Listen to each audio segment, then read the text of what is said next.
Words at War.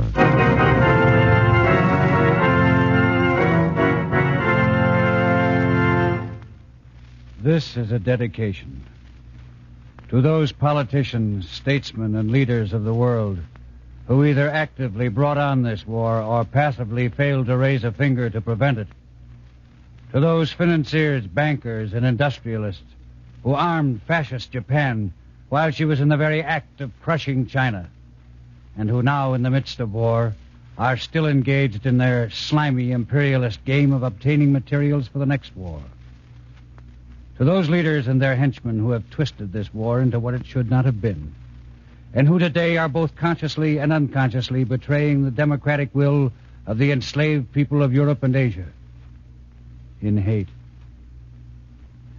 And to the soldiers of all nations who are lying on the once good but now mangled and bloodied earth, striving to get at each other's throats, who are staring up at the stars at night, recalling their lost youth and the forgotten days of peace, who are consumed not so much with mutual hatred for each other as with their united hatred for war.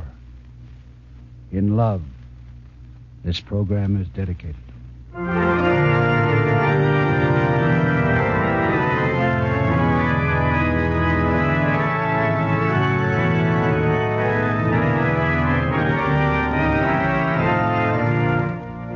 The National Broadcasting Company, in cooperation with the Council on Books in Wartime, presents another of the most widely discussed programs in America, Words at War, dramatizing the most representative books to come out of this great world conflict.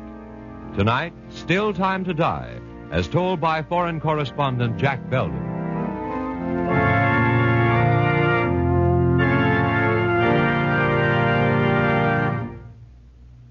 "7 months ago, I was wounded in Italy, and I'm only just now recovering from my wounds.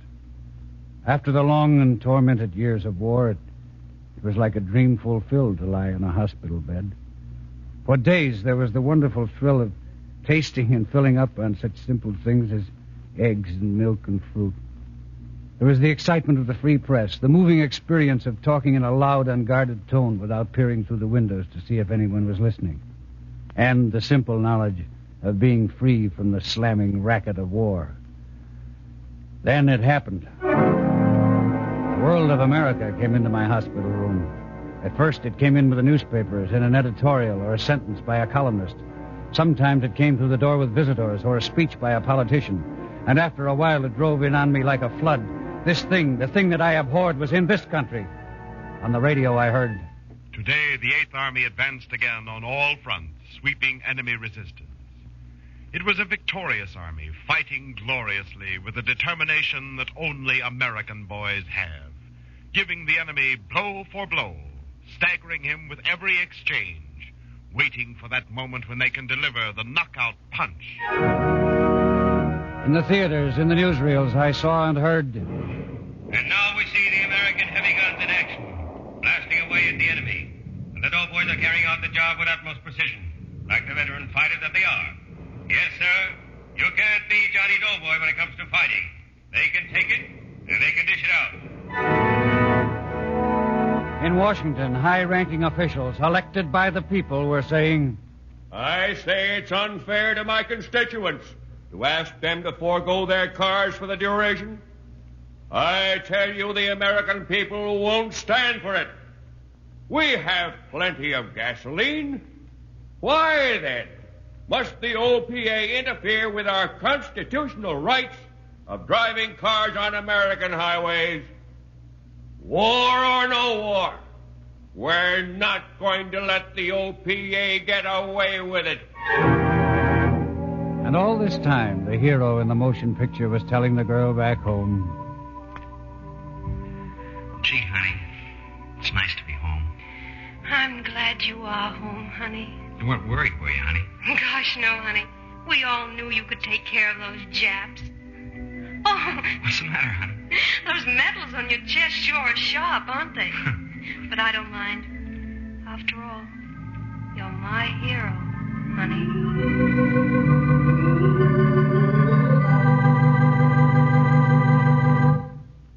You see what I'm driving at?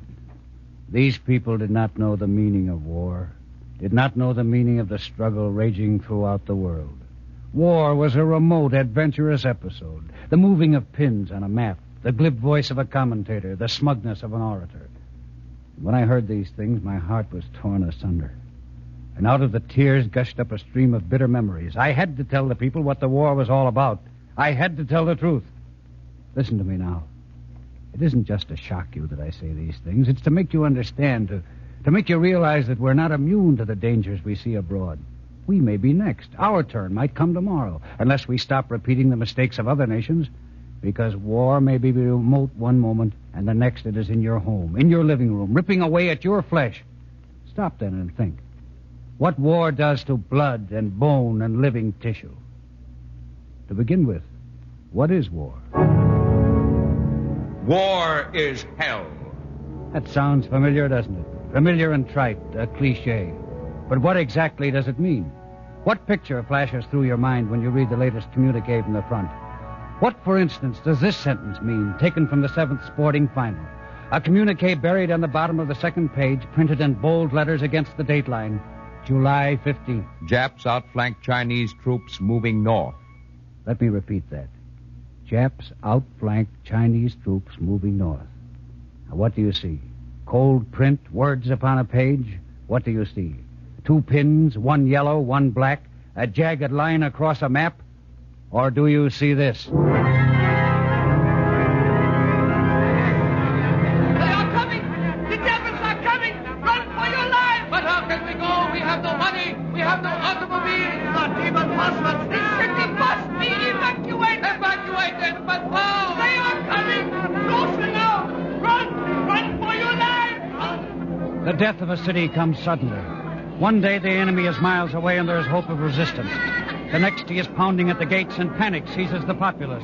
In the city, everything is in motion. Tired men, tired faces, tired feet. People moving aimlessly through the streets, saying nothing, just moving. The rich have gone a long time ago, on railways, in carts, on trucks, but the poor remain. And then the bombardment comes. I was in the midst of a crowd in the city of Soochow staring at a fire. The walls of a house gave way before the licking flames and the roof crashed in. Suddenly a voice called out, Look at the old wife! Look at the old wife! She is there, in the building! A woman was caught in a square of fire between 3 burning houses. Her dark hair hung over her face and she looked like a witch, first running to the flames and then jumping back. She went to look for her child. Hey, tell her to get out of there! Old wife! Come out! Come out! You'll be burned to death! The woman ran around in a circle once and like a rabbit darted through the small opening between the houses. She was distorted and ugly. Stop! Stop, old woman! Somebody! Stop her! Baba! Don't run, old woman! You are on fire! That's a bad woman! Why doesn't she stop? The woman was running down the street screaming. Her body was on fire and she was screaming, and the people were running after her.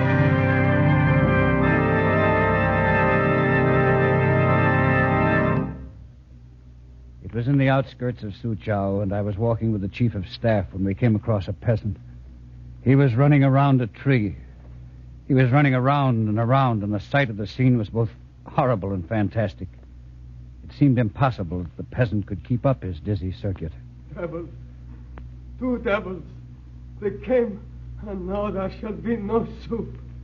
No What's the matter with him, General? He must be crazy. Hey, old countryman. Good evening, master. Can you tell us where Lilo is? Are you out for a walk? Yes.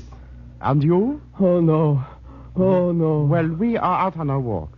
We are walking to Lilo. Are we on the right road? No, I am not out for a walk. I am looking at the fields. Beautiful fields. So full of things. Wheat, birds, and devils. Madmen, all of them, these peasants of ours. Come down. What is the matter with these people? Listen, old countryman, where is Lilo? The Eastern Ocean men have come. Oh, they have come. He does not hear me. My daughter and my wife. I went back and couldn't find them. Couldn't find who? My daughter and my wife. I couldn't find them. 2 big birds. Oh, 2 big birds come. And now, this evening, there is no soup. These words came out of a human merry-go-round. The 2 big birds had taken away his wife and daughter, and they had taken away his mind. God, I thought, is this the world we live in? Is this the tree? Is this the sand? Is this the sky? What blind alley will I come to next? The general took me on a tour, and we visited a village recently occupied by the Japanese. The village was deserted and ghostly. Many of the houses were burned down, and a stomach-turning odor fouled the air. We went into a half-burned house, and I saw a naked girl upon a bed. 2 gashes ran across her stomach like dark brown welts. Her face was bashed in, but her mouth had frozen wide open. You see, Mr. Belden, that is how the Japanese make war. I couldn't speak. I couldn't move, but kept staring at the mutilated form on the bed. I was sick with fear and horror.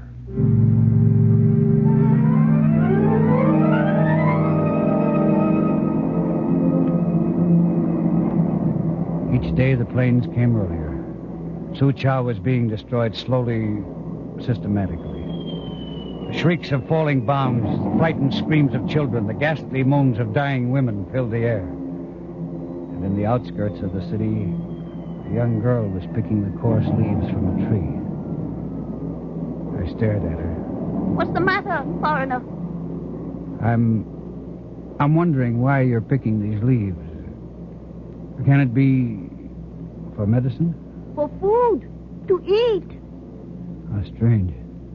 You really eat leaves? Of course. There is nothing else to eat. But the grain you planted. Last year's is all gone. And this year's is not yet ripe. There's nothing else to eat. So we eat the leaves. Later, a peasant told me. Why are we forced to eat leaves? Let me tell you. We cannot get credit for seed. The officials and the banks and the merchants who have the cash are gone. And the landlords who have reserves of grain sell it to the army. They don't care if we starve. Are you fighting in the war of resistance? War of resistance. Resistance for what? So we can starve. It is the rich who have something to resist for. But they are not suffering too greatly for it either.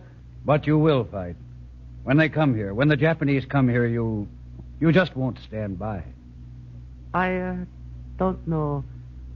All I know is those with money give a little, yes. But it isn't their money. And it isn't life. For the poor, there is nothing left but death. Peasant had stopped speaking, and the grisly events of the China War trooped in weird procession through my brain. A young man losing his mother. The smell of opium. The taste of bombed horse meat. Peasants executed and traitors enthroned in high places.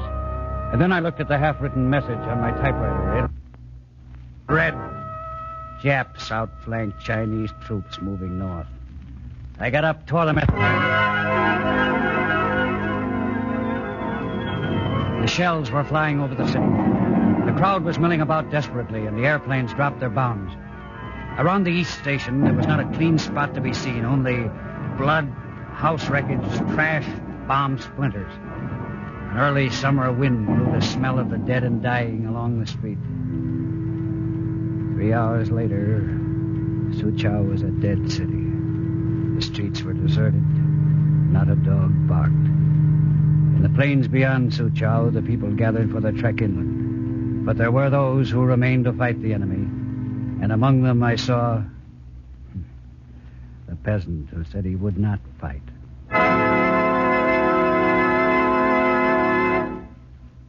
Did this happen only in China? Hardly. Falseness is a product of any battle. In Malta, Africa, Sicily, Italy, the pattern repeated itself. And to America, the news of war came like a dream. Terse communiques and newsreels showing only a victorious army marching ahead. Only the enemy was dead.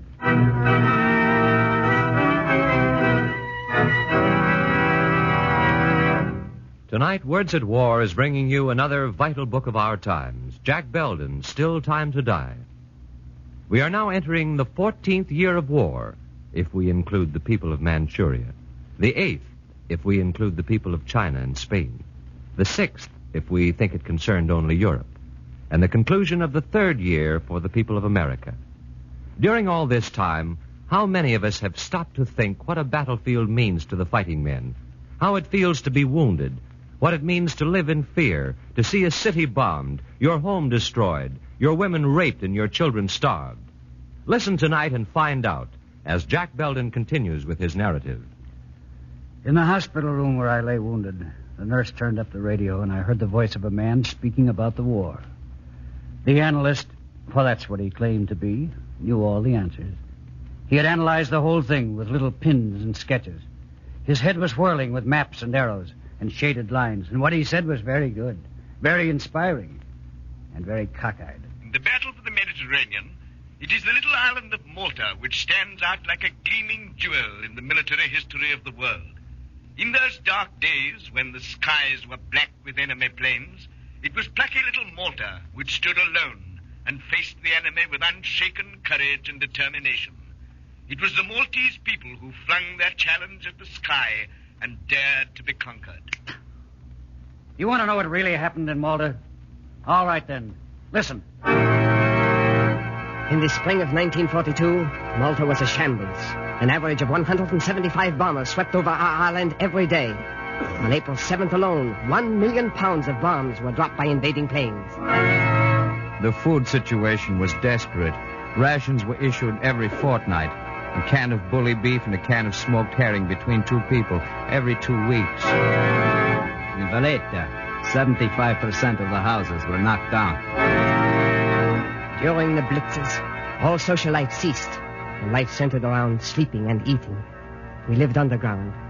There was no warm clothing, no soap, no transportation. A jewel in military history, you say? It was a sordid, dirty mess, that's what it was. A bloody mess. Plucky little Malta? No. Just a tired little island. Tired and bombed out and full of misery and despair. A former ACAC gunner took me over to Isola Point. We went into a narrow, dark cavern tunneled out of the side of a cliff. In the light of a candle, I saw a line of dirty slatboards hung one above the other against the dank wall. We paused before one of these dirty, smelling slat beds. Mother and daughter and 2 sons sleep in this bed. The mother had tuberculosis. When it rains, the water leaks down. I went to the officials and told them about her. You know what they said to me? Tell her if she wants to keep dry, to buy an umbrella. We went outside again, and I saw a group of women with long, webby hair hanging down over emaciated faces. The gunner pointed to one of them. See that one? She's supposed to get oranges because she's pregnant. When she goes to get them, the rations officer says, get them next week. Always next week. But she never gets them. And look at these kids. He was pointing at a horde of bony children dressed in one-piece rags. Look at them. Not a pretty sight, are they? Well, it was decided to give a feast for the children on the island. You think these children were invited? No. They want children who are dressed up to date. These children have got no clothing. They can't go to the feast. But why not? In heaven's name, why not? Why not? Because they're not wanted, that's why. They can't even go to school. They won't keep them in school unless they've got clean shoes and clean clothes. I try and do something, and it's no good. I talk to the officials like I talk to you, and they say, agitator. Me, agitator. We came to a rubble barrier and suddenly emerged on a street corner. On a curbstone sat a young woman. Her legs were bare, her shoes torn, and her The skin was covered with sores on her arms and neck. I had my notebook and pencil in my hand. Rations? What? She wants to know when the rations are going to be increased. She thinks you're an official. Oh. The rations will be increased when the war is over, I guess, ma'am. Why does a pretty girl like you sit on a curbstone like this? Got nothing to do. Where's your husband? He's working in the dockyards in Alexandria. I haven't seen him for 3 years. What's the matter with your skin? Scabies.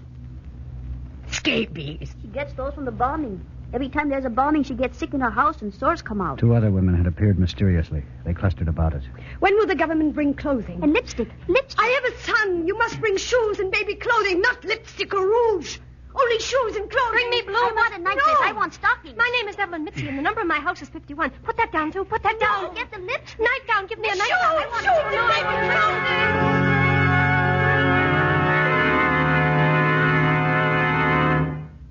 Those were the people of Malta. United in a firm determination to fight the enemy, yes, but mainly united in misery and despair and dirt and squalor and hunger for a better life. And now another voice came into my hospital room, and it was the most sinister voice of all, because it was the voice of the people looking at the world through rose-colored glasses, believing what they wanted to believe. I tell you, the end of the war is now in sight. Mussolini is on the run. Soon our armed forces will sweep onto Fortress Europe and on the road to Berlin.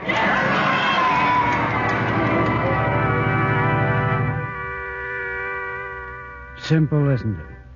Sweep onto Forest Europe on the road to Berlin. But the road to Berlin is a two-way highway. Both victory and defeat can travel on it side by side. And in death, there is little distinction between the two. We were on the way to invade Salerno. As I groped unsteadily along the deck, a nameless sinking feeling welled within me. The soldiers were clinging to the stanchions and holding on to ladders, and even in the distance, their faces seemed tense and greenish. Suddenly, a voice beside me yelled, "Hey, there's a man overboard." "Yeah, right over there." "Cripes, to jump overboard at a time like this, a guy must be yellow." "If he was yellow, he wouldn't jump overboard. He was probably sick and fell over the side and fell in." Doggone it, couldn't they pick him up? Couldn't they at least pick him up? Do you think this fleet's a taxi? If a guy wants to get off here before we get to Salerno, that's his own lookout. Well, probably would have got it at the beach anyway.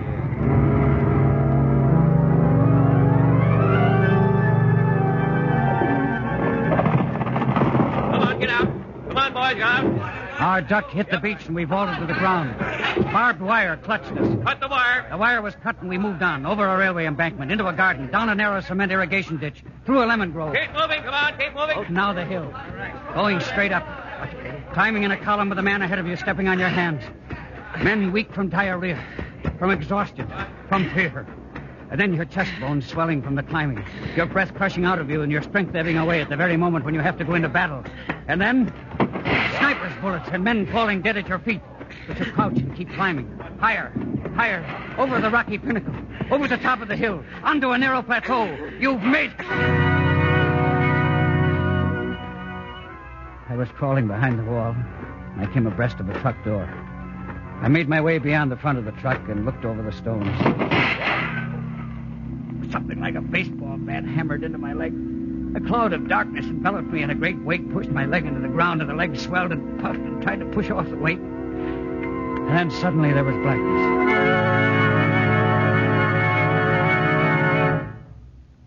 The next day, I was on a hospital ship. There was a fellow in the bunk below with a bullet in his spine, and he couldn't move. On one side of me was a boy from Texas with a bullet in his stomach, and he couldn't eat.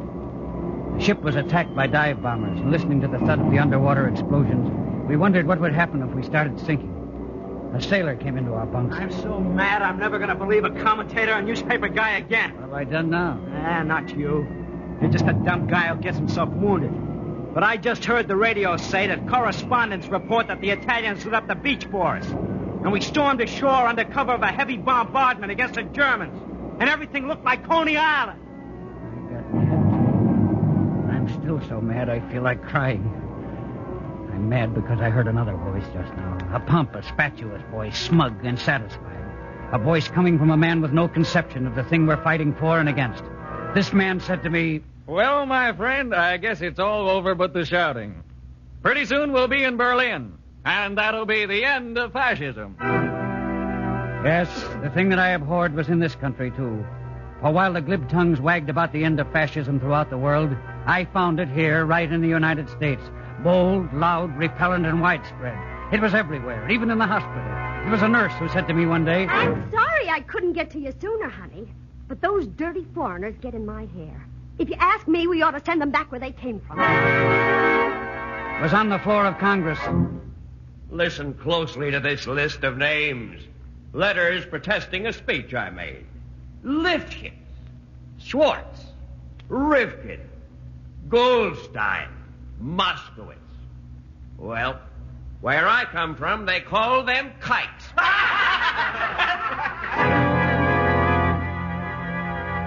And it was the well-bred country club voice who said, "There's only one way we can live in peace with the Japanese people, and that is by keeping the emperor in power in Japan after the war."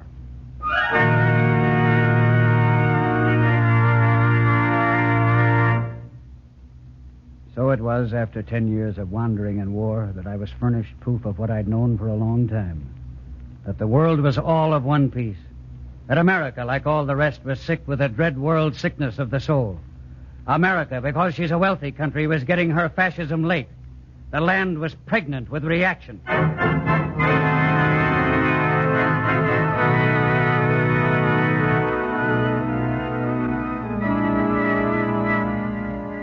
Then, has all this fighting been in vain? Has all this bloodshed and misery been futile, pointless? I hope not. I hope the people will open their eyes and see and realize what this war is about. I hope they will go forward instead of backward. I hope they will discover the new democracy of the world.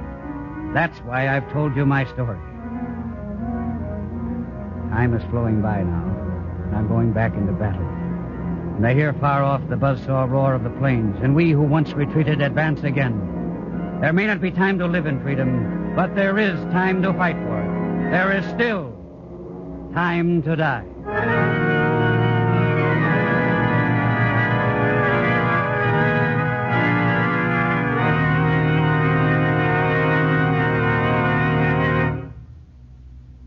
Tonight on Words at War, we've brought you Jack Belden's Still Time to Die.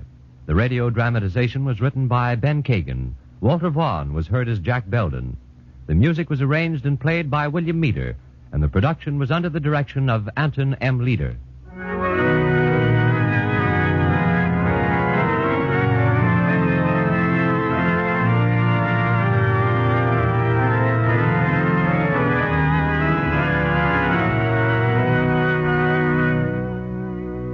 Next week, Words at War will present the radio dramatization of Rex Warner's Return of the Traveler. This series of programs is brought to you in cooperation with the Council on Books in Wartime by the National Broadcasting Company and the independent radio stations associated with the NBC network.